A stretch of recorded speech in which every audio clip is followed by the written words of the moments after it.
So one of the biggest questions we get here at the Hubert Company is how to install rubber expandable stem casters. My name is Penny, and I'm going to show you how to quickly install these today. So here at Hubert, we have multiple sizes of casters available to you. As you can see in front of me today, I have just two of the versions that we have, the small and the large. The large one is perfect for the work tables, and it is the same function as a small, so I'm actually going to show you on the small today. The rubber black part is what actually expands into the stem of your item. You can do it a couple different ways. There's a bolt on the top that you can turn. There's also a bolt underneath that you can use the wrench to adjust. So to start out, you do want it to be very loose fitting when it goes in.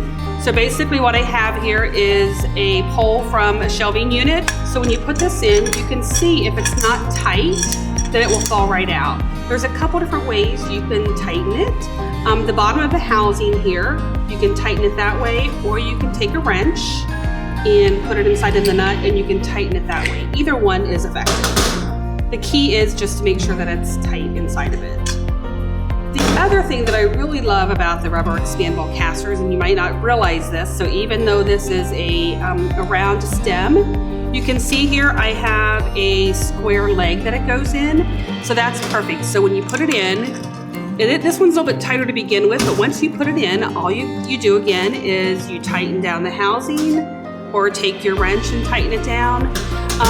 The nice thing is that once it's in and it's tight, it's in there for a very long time, and you're gonna have a lot of years of use from this caster. Again, I'm Penny from Hubert. Tune in next time to see more great products. If you do have something specific you'd like to see a demo on, leave a comment below. Otherwise, you can always visit us at hubert.com for more information.